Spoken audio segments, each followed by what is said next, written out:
Paz do Senhor, irmãos, irmãs. Abram suas Bíblias, por gentileza, em João, no capítulo 1. Nós vamos ler do 43 ao 49. João 1, do 43 ao 49. Diz assim a palavra do Deus Todo-Poderoso. No dia imediato, resolveu Jesus partir para a Galiléia e encontrou a Filipe, a quem disse: segue-me. Ora, Filipe era de Betsaida, cidade de André e de Pedro. Filipe encontrou a Natanael e disse-lhe: achamos aquele de quem Moisés escreveu na lei, e a quem se referiram os profetas, Jesus, o Nazareno, filho de José. Perguntou-lhe Natanael: de Nazaré pode sair alguma coisa boa? E respondeu-lhe Filipe: vem e vê. Jesus viu Natanael aproximar-se e disse a seu respeito: eis um verdadeiro israelita, em quem não há engano. Perguntou-lhe Natanael: de onde me conheces?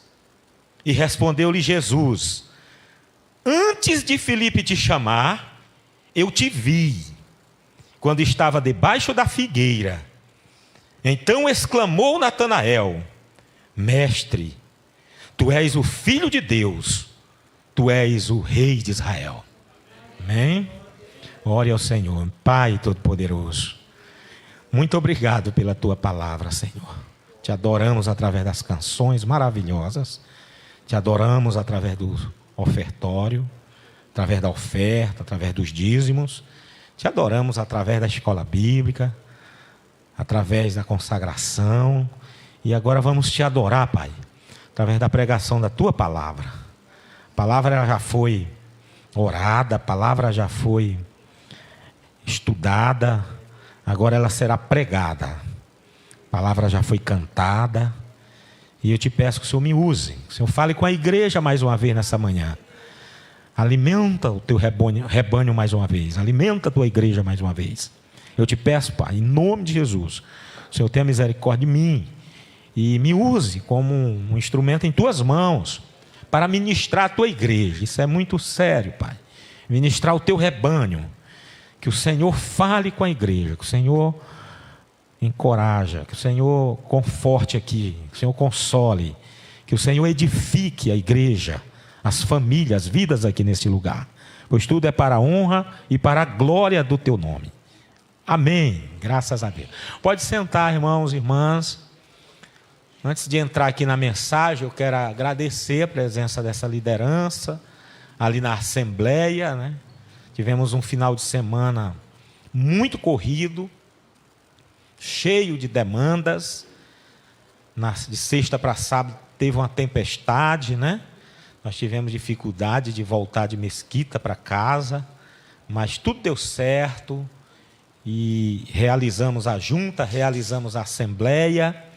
E eu louvo a Deus pelo pastor Alex, diaconisa Esther, família e a liderança dessa igreja. E também agradecer por essa oportunidade, né? De estar aqui com vocês mais uma vez, revê-los. Vamos refletir aqui na palavra, na pregação. Vocês perceberam que no relatório estatístico, os números ali nos impactaram negativamente, né? E isso entristece a gente. Nós batizamos poucas pessoas, somente 3 pessoas batizadas com o Espírito Santo num período, numa igreja pentecostal, amém? Somente 3 pessoas. E eu dei uma fala ali, motivando os pastores e as igrejas a continuarem fazendo a obra com entusiasmo. Porque quem dá o crescimento é o Senhor. Mas nós temos que fazer a nossa parte. Amém, igreja de Deus? Temos que fazer a nossa parte. O que pudermos fazer, o que o Senhor nos der como estratégia, aprovada por Ele, nós vamos fazer, continuaremos fazendo, porém com essa certeza, que quem dá o crescimento é o Senhor, quem aviva a igreja é o Senhor. O texto que eu acabei de ler, ele fala de 3 pessoas. O texto fala de Filipe, Natanael, e a pessoa mais importante aqui do texto é o Senhor Jesus. O nosso Deus, o nosso Senhor, o nosso Salvador, Jesus Cristo. Filipe e Natanael mudaram radicalmente de vida, de rumo, depois que eles tiveram um encontro com o Senhor. A vida desses 2 homens mudaram de uma forma extraordinária. Muito obrigado, diaconisa.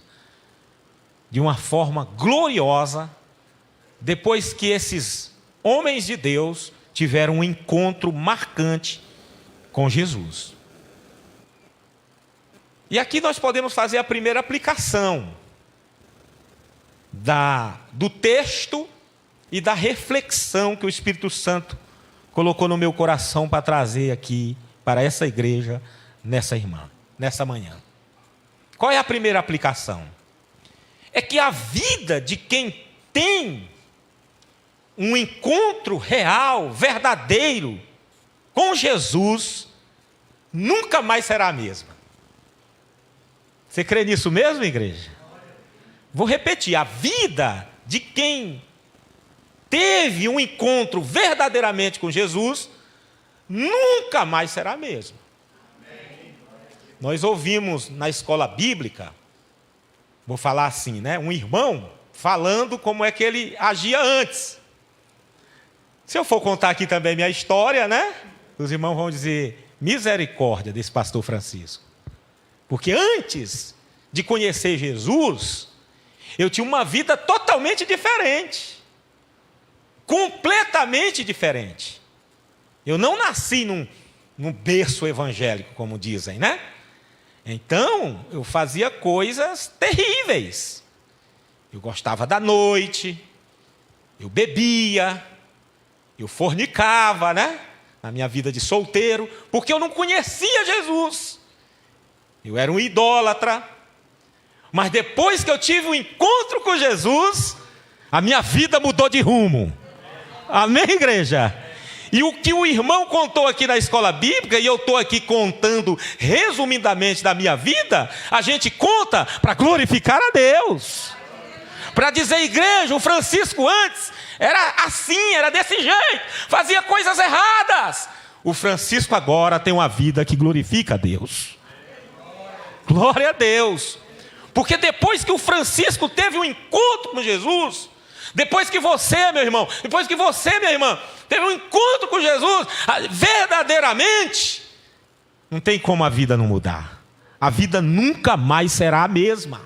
A palavra de Deus garante. Lá em 1 Coríntios, na segunda carta do apóstolo Paulo aos Coríntios, no capítulo 5, versículo 17, Paulo diz, a Bíblia garante que quem está em Cristo é nova criatura. As coisas antigas, as coisas velhas já passaram, e eis que tudo se fizeram novas. Nós andamos em novidade de vida. A nossa vida é novinha em folha, cada dia, todo dia.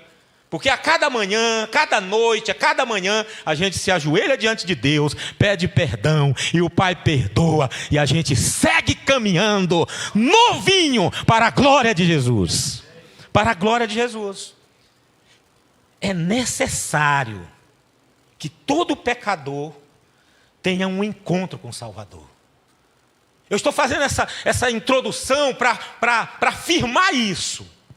Se ele mudou a minha vida, se ele mudou a vida do irmão que falou aqui na escola bíblica, se ele mudou a vida do outro irmão também que aceitou Jesus novinho, se ele mudou a minha história, se ele mudou a vida de Filipe e de Natanael, Ele muda a sua vida também. Ele muda, porque Ele é todo poderoso. E se eu sei que Ele muda, eu tenho que fazer algo. Se eu sei que Deus muda a vida do homem viciado nas drogas, na bebida, na prostituição, adultério, fornicação, se eu sei que Jesus Cristo muda, isso tem que me incomodar, eu tenho que fazer algo. Porque é necessário que todo pecador tenha um encontro com Jesus, com o Salvador, para isso acontecer, para essa mudança acontecer. Na vida desse pecador, na vida desse homem, na vida dessa mulher. Todos precisam crer no Salvador. Amém? Todos precisam crer no Salvador. Pastor, mas a gente sabe que nem todos irão crer. Mas nós temos que fazer a nossa parte. Nós temos que desejar isso.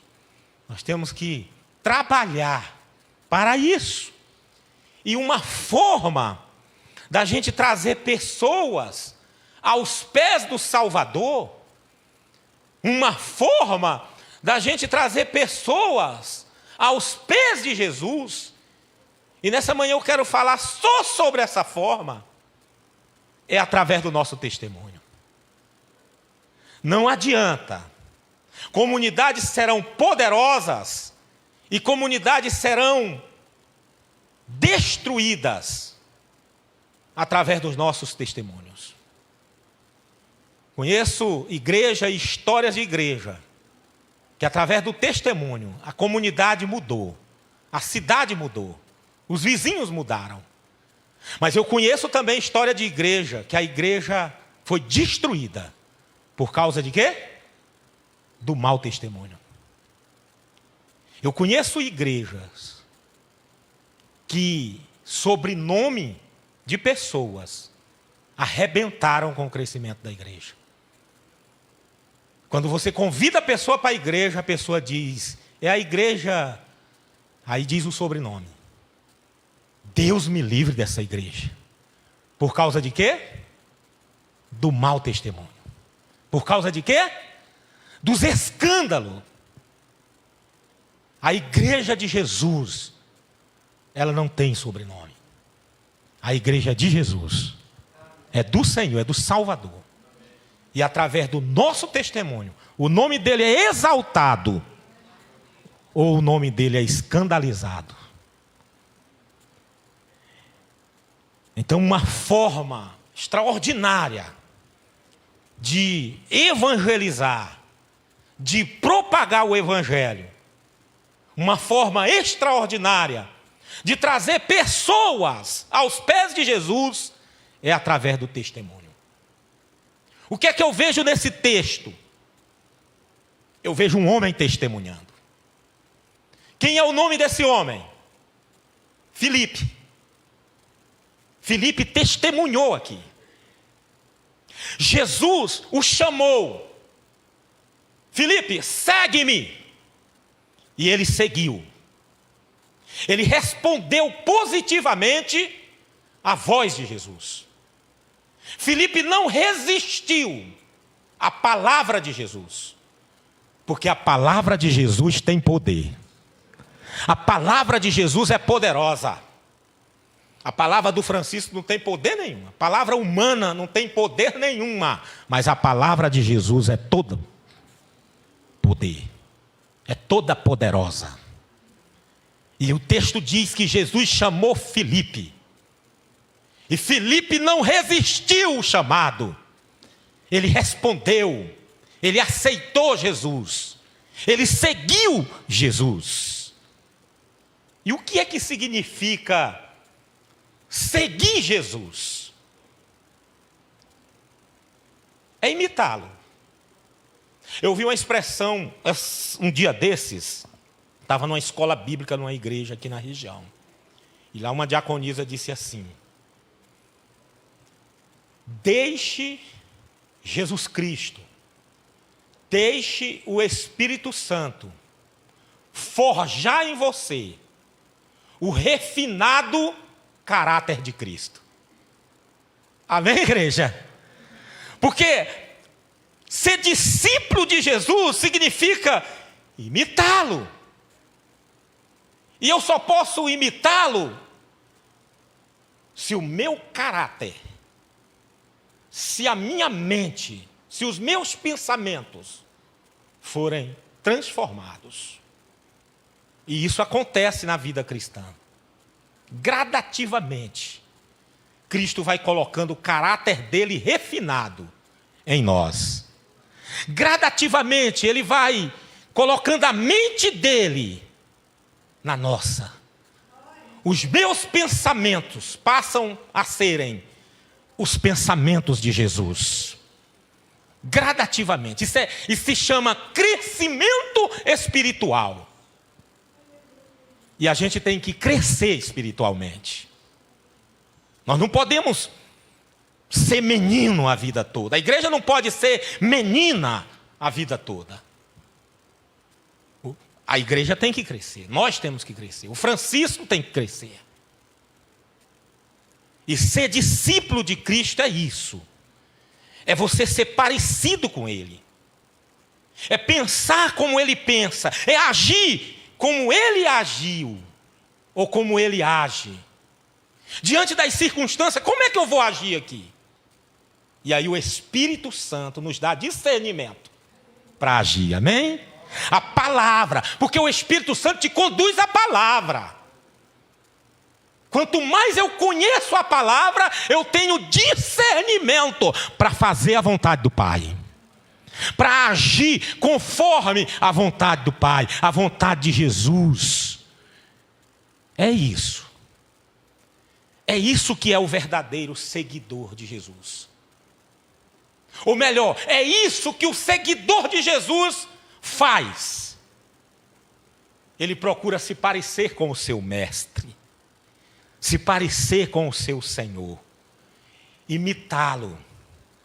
Seguir Jesus significa amar o que Ele ama. E aborrecer o que Ele aborrece. Entenda, seguir Jesus não significa apenas ser chamado de crente. Seguir a Jesus não significa apenas ser chamado de religioso. Seguir Jesus não significa apenas ser chamado de cristão. Não significa só isso. Veja o que Felipe faz. Esse seguidor de Jesus. Esse Felipe que decidiu seguir Jesus. Veja o que ele faz. Quando ele encontra Natanael. Versículo 45. E disse-lhe: achamos aquele a quem Moisés e os profetas escreveram na lei. Achamos, em outras palavras, aquele que o Velho Testamento, que a primeira aliança, registraram, que as Escrituras registraram sobre ele. Em outras palavras, ele está dizendo assim: nós encontramos o Messias, nós encontramos o Cristo, o Jesus, o Salvador do mundo. Porque é isso que o seguidor de Jesus faz. Ele testemunha. Felipe, ele decidiu testemunhar do seu Salvador a Natanael. Felipe, ele desejou que o seu amigo conhecesse Jesus. Porque é isso que o seguidor de Jesus faz. Através do testemunho, através da pregação. Você deseja que os seus amigos ou seus parentes conheçam Jesus? É a segunda aplicação aqui. Aliás, é uma pergunta retórica, né? Porque eu estou olhando aqui e só vejo cristão. E em nome de Jesus, só vejo seguidores de Jesus, amém? Seguidoras de Jesus. Você é discípulo, discípula de Jesus? Amém? Você tem testemunhado desse Jesus? Você deseja que os seus amigos, que os seus parentes conheçam Jesus?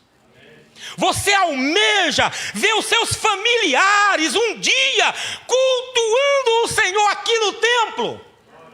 Você deseja isso? Pois testemunhe.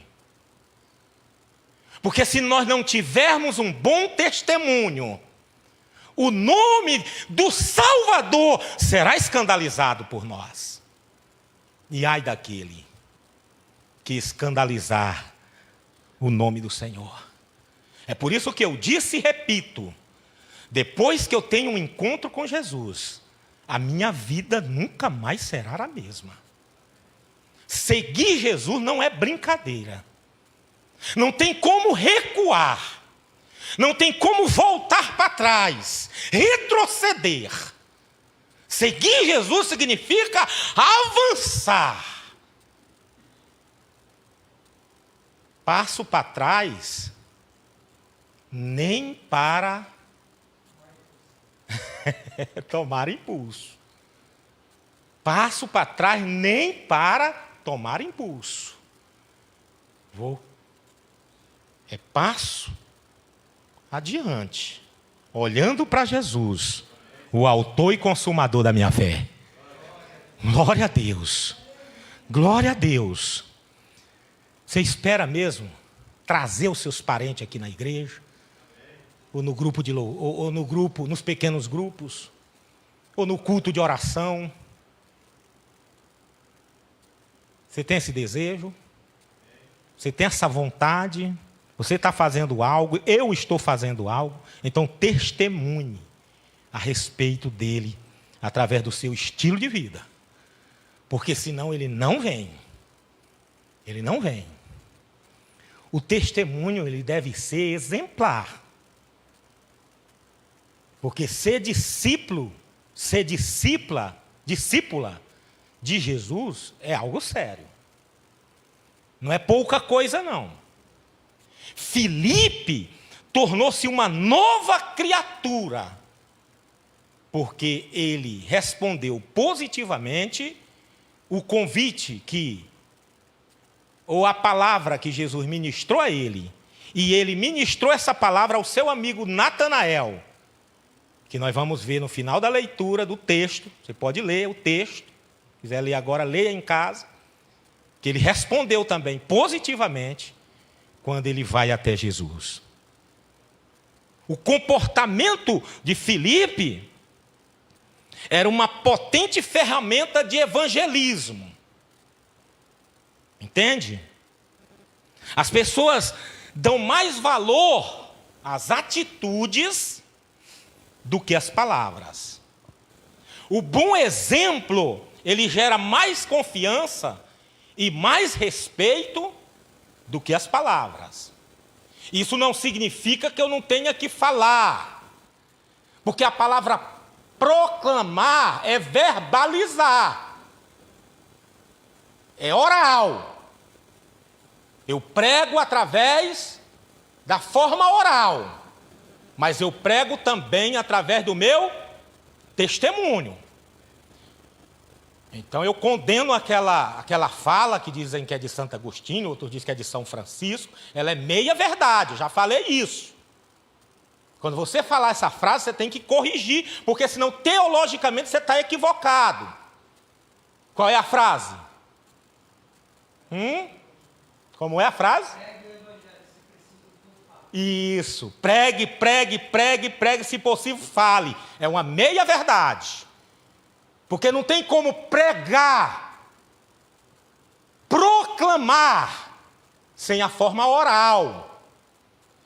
Então a frase correta é: pregue sem falar, através do testemunho, e pregue falando, exatamente contando o seu testemunho. Então pregue, pregue, pregue, fale, fale, fale. Não existe pregação completa sem falar.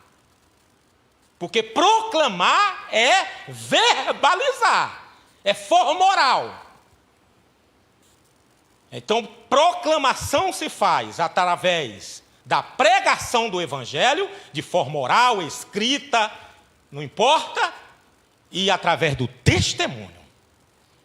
Porque o que o autor da frase quer destacar, por isso que eu chamo de meia-verdade, é que não adianta também só falar. Amém, igreja? E não ter testemunho, e não ter vida cristã. Aí não adianta mesmo. Então, pregue, pregue, pregue, testemunho, testemunho, testemunho. E Filipe, através do seu testemunho, ele foi uma ferramenta extraordinária na mão de Jesus. Porque ele deu um testemunho exemplar. Por isso Paulo ele disse a Timóteo, enaltecendo aqui o testemunho, viu, igreja? Ninguém te despreze. É jovem, é adolescente, é homem e mulher de meia idade, é idoso. Essa palavra é para todos nós. Mas aqui ela é direcionada para um jovem pastor, para um jovem líder. E ele diz, ninguém te despreze pelo fato de você ser jovem. Que ninguém te despreze pelo fato de você ser um jovem. Mas seja exemplo para os fiéis em quê? Na palavra. Porque evangelismo se faz na palavra. Seja um exemplo no falar. Seja um exemplo, ele vai dizer em outro texto, no pregar, no expor as escrituras. Timóteo, seja mestre. Porque você vai ensinar. E o obreiro de verdade, ele sabe ensinar, ele ministra bem a palavra. Ele diz para Timóteo depois, a palavra da verdade. Então, Timóteo, seja exemplo no falar, exemplo dos fiéis, mas seja exemplo também no procedimento. Seja exemplo também no amor. Seja exemplo também na fé. E seja exemplo na pureza. Pureza que é santidade. Seja santo, Timóteo. Seja separado para Deus. Seja exemplo na igreja. Testemunhe. Seja um homem santo, separado, que a tua vida glorifique o nome do Senhor. O testemunho deve ser bíblico. Não é testemunhar por testemunhar. O testemunho que nós estamos falando aqui tem que ter base bíblica. Tem que ser fundamentado na Bíblia. Uma vez eu ouvi uma pessoa que deu um cano no outro testemunhando na igreja. Como se fosse vantagem, né? Então isso não é graça, isso não é testemunho. Porque o testemunho que nós estamos falando aqui tem que ser conforme a palavra. Quem não já ouviu várias histórias da pessoa que estava no mercado, passou o troco errado e a pessoa levou o dinheiro e quis contar o testemunho na igreja. Comprou a televisão da marca X, a loja entregou a marca Y, a melhor, e veio contar o testemunho da igreja. Testemunho desse não é válido, porque ele não é bíblico, ele envergonha a igreja. Ainda diz que foi bênção. Ele está escandalizando, essa pessoa está escandalizando a igreja. O testemunho tem que ser bíblico. Como assim? É só a gente prestar atenção no texto. Quando Filipe testemunha Natanael, ele apresenta quem? Moisés e os profetas. Como eu disse antes, ele está dizendo, olha, nós encontramos aquele de quem as Escrituras, de quem o Velho Testamento, de quem a Bíblia apontava, o Jesus de Nazaré. O testemunho de Filipe aqui é bíblico. Versículo 41, nós encontramos o Messias. E por que nós sabemos que ele é o Messias? Porque o Velho Testamento apontava para ele, porque Moisés falou sobre ele, porque os profetas maiores e os profetas menores falaram que ele viria, e nós encontramos ele. Ele é o nosso Salvador. O testemunho tem que ser bíblico. A pregação tem que ser expositiva. A Bíblia tem que ser exposta. Porque é a palavra que forja crente. É a palavra que forja discípulo de Cristo. É a palavra que amadurece a gente. É a palavra que faz a gente evoluir espiritualmente.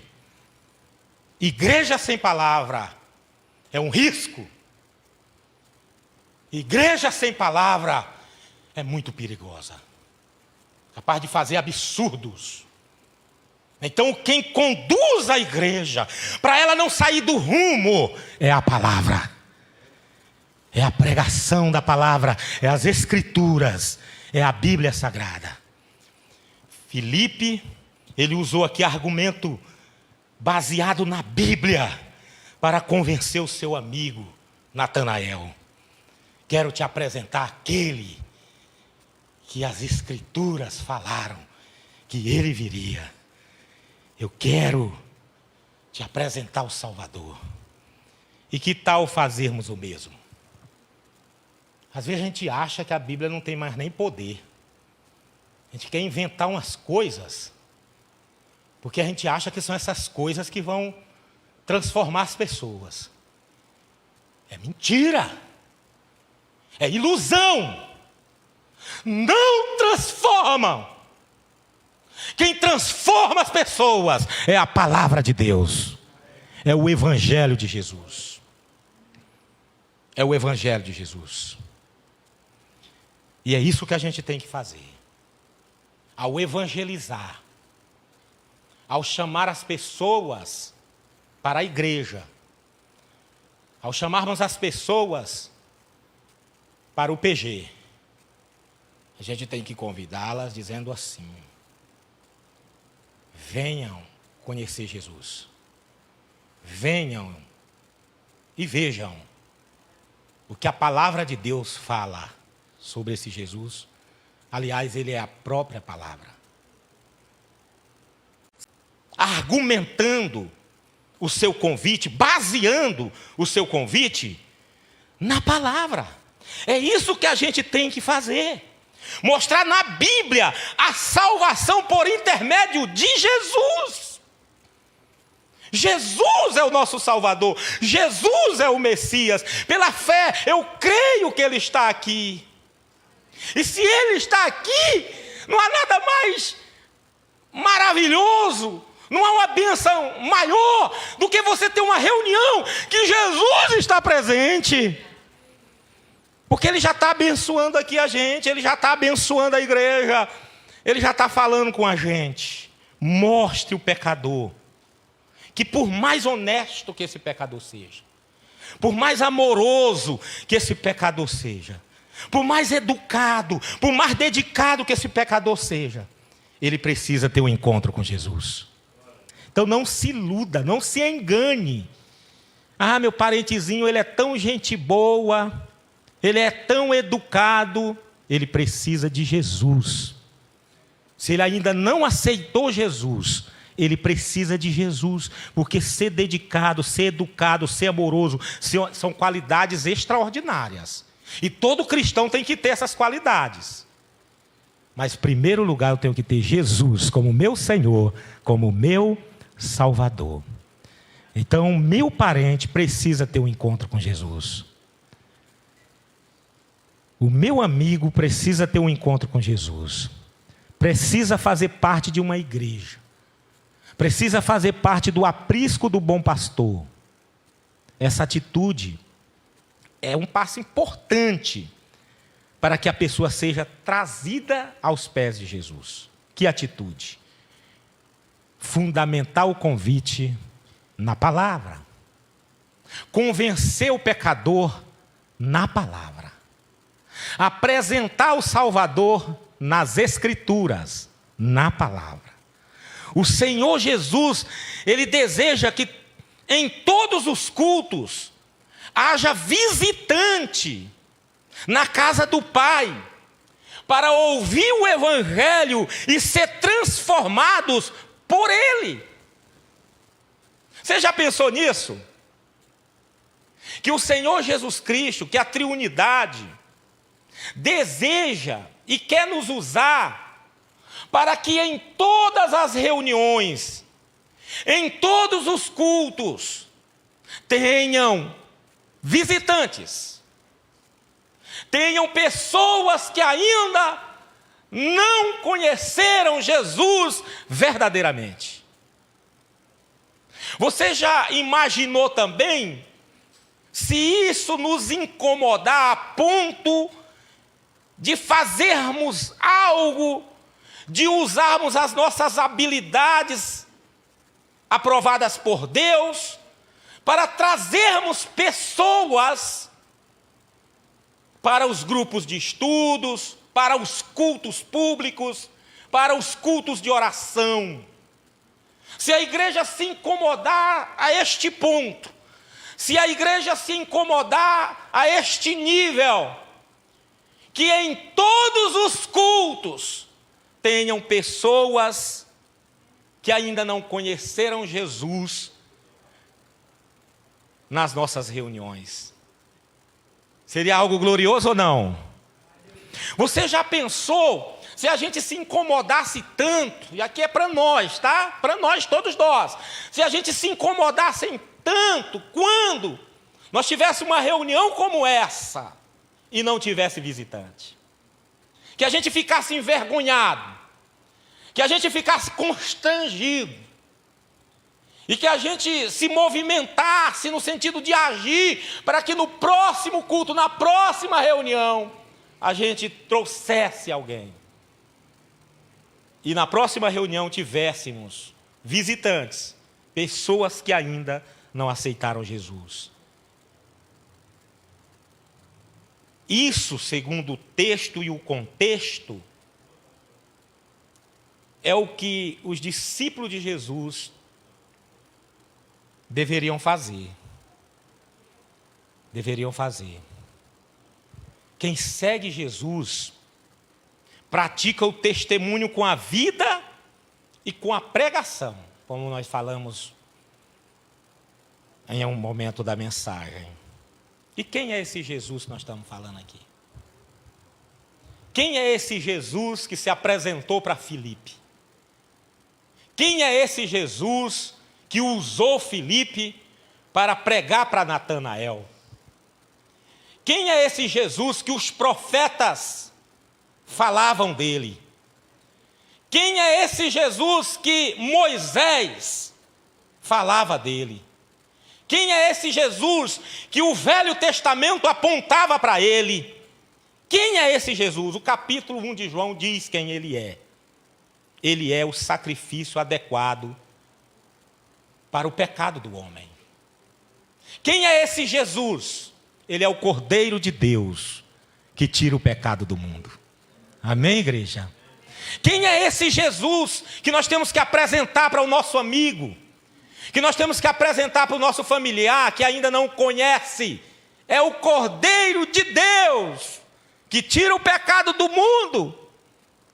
Ele é aquele que batiza com o Espírito Santo. Quem é esse Jesus? Ele é o único que dá a salvação. Quem é esse Jesus que nós temos que apresentar para as pessoas que ainda não conhecem? Ele é o grande mestre dos homens. Quem é esse Jesus? Ele é o Rei dos Reis, Ele é o Senhor dos Senhores, Ele é o Todo-Poderoso, Ele é o único digno de ser adorado, Ele é o único digno a ser louvado, Ele é o Criador do mundo. É com esse Jesus que o pecador tem que se encontrar. É com esse Jesus que o visitante vai se encontrar quando ele aceitar o convite de vir ao culto, aqui no templo ou nos PGs. É com esse Jesus que esse pecador vai ser amado e vai ser ensinado e vai ter acesso à palavra dele para responder positivamente, como fez Filipe, para responder positivamente como fez Natanael, para responder positivamente como todos nós aqui fizemos.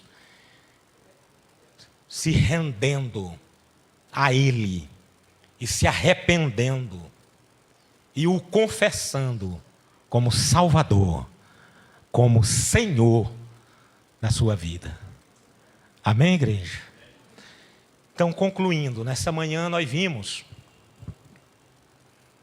que ser discípulo significa também trazer pessoas aos pés do Senhor Jesus através do nosso testemunho. Nós temos que pregar o Evangelho e testemunhar através do nosso estilo de vida sobre esse Jesus. Nós aprendemos nessa manhã que Jesus se apresentou a Filipe. E Filipe respondeu positivamente o chamado de Jesus. Que chamado foi esse? Segue-me. E Filipe o seguiu. E ao seguir, ele ficou incomodado. Ele entendeu que tinha que falar desse Jesus para o seu amigo Natanael. E ele foi até Natanael. E Natanael, que eu não detalhei aqui todo o texto, ele tem umas reações ali no início estranhas. Mas ele foi impactado pelo argumento de Filipe. Porque o argumento de Filipe foi nas Escrituras. E Natanael foi até Jesus. E quando Jesus falou para Natanael, porque ele estava resistindo. Pode vir alguma coisa de Nazaré? Ele estava resistindo. Mas quando Jesus fala para esse homem, eis um verdadeiro israelita, em quem não há engano, perguntou-lhe Natanael, de onde me conhece? E respondeu Jesus, antes de Filipe te chamar, eu te vi, quando estava debaixo da figueira. Então exclamou Natanael, mestre, tu és o Filho de Deus, tu és o Rei de Israel. Ele se rendeu, ele foi convencido na palavra, ele foi convencido através da palavra de Jesus, que ele não estava ali diante de qualquer homem, que ele estava ali diante do Messias, do Salvador, que conhecia a vida dele antes dele estar ali, que via Filipe quando ele estava lá no seu dia a dia, nos seus afazeres. E você acha que Jesus não te conhece? No seu dia a dia? Né? Durante a semana? Nos afazeres domésticos? Jesus está te vendo. Eu te vi, irmã. Eu te vi, irmão. Eu estou te vendo. Eu te conheço. Eu estou contigo no dia a dia. Eu estou contigo no trabalho. Eu estou contigo nos estudos. Eu estou contigo lá no quarto. Estou contigo na cozinha. Eu sou um Deus que te vejo. Você não passa despercebido. A gente tem que apresentar esse Jesus que vê para o homem perdido. Nós temos que apresentar esse Jesus que vê, que sabe de todas as coisas, para esse homem que não o conhece. Mas apresentá-lo com fé. Vem e vê. Vem e vê. Foi assim que Filipe apresentou Jesus. Mas pode vir alguma coisa boa de Nazaré? Aí o que é que o homem de Deus diz? Vem e vê. É fé ou não é? A gente não pode apresentar Jesus, tem lanche. Não, vem e vê. Vem e vê, tem palavra lá, tem oração, tem poder de Deus. Vem e vê. Porque Ele já te viu.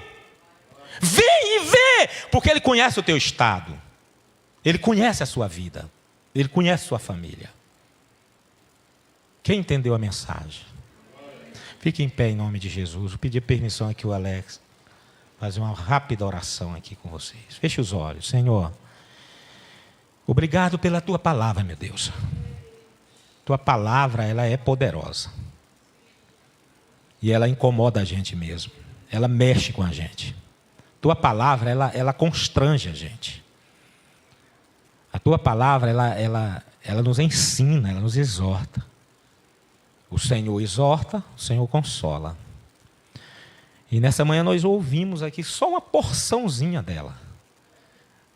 E o Senhor está nos alimentando com essa palavra. Está nos dizendo, ô filho, ô filha, você precisa fazer algo. Você precisa fazer algo com relação àquele familiar que ainda não conhece Jesus. Você precisa fazer algo com relação àquele vizinho que não conhece Jesus. Você precisa fazer algo com relação àquele amigo que não conhece Jesus. Você precisa crer. Você precisa crer na palavra. A palavra por si só, ela resolve as coisas. Porque a palavra é poder de Deus. O evangelho é poder de Deus para a salvação de todo aquele que crê. Do grego e do judeu, ou seja, todos os homens, mulheres. Então, meu Deus, continua abençoando todos nós, tua igreja, com a palavra. Com a palavra. Que o nosso argumento seja na palavra. Que o nosso fundamento seja na palavra. Que a nossa fé seja gerada pela palavra. Não é fé na fé. É fé gerada pela palavra. Nos ajuda, Senhor. Forja em nós o refinado caráter de Cristo. Forja em nós a mente de Cristo. Gálatas vai dizer, no capítulo 5, que é o fruto do Espírito que está sendo construído em nós. O fruto do Espírito é o caráter de Cristo em nós. É a mente de Cristo em nós. É nos esforçarmos para andar como Ele andou, para viver como Ele viveu, para pensar como Ele pensou, para agir como Ele agia. Temos nossas falhas, mas nós queremos melhorar. Nós precisamos melhorar. Nós queremos melhorar. Nós queremos trazer pecadores não redimidos até aqui, Senhor. Nos dá essa habilidade, nos dá essa sabedoria. Tira o acanhamento, meu Deus. Tira a timidez, Pai. Nos dá sabedoria, Senhor, de usarmos a palavra, argumentos bíblicos, fundamentos bíblicos, na hora de convidar. O vizinho, vamos ao culto hoje. O que é que tem lá? Lá tem a palavra. Lá tem pregação. Lá tem oração em nome de Jesus. Lá tem adoração em nome de Jesus. Vem ver. Vem ver. Vem ver. Porque se você tiver um encontro real com Jesus, nunca mais você será o mesmo. Deus pode mudar o rumo da tua história, o rumo da tua vida, através da presença dEle, através da palavra dEle, através do poder dEle. Nós cremos nisso. Nós cremos nisso. Glórias a Deus. Aleluia, Jesus. Glórias a Deus. Louvado seja o nome do Senhor. Louvado seja Deus. Grandioso é o nosso Deus. Eu te peço e te agradeço, meu Deus, em nome de Jesus Cristo. Amém.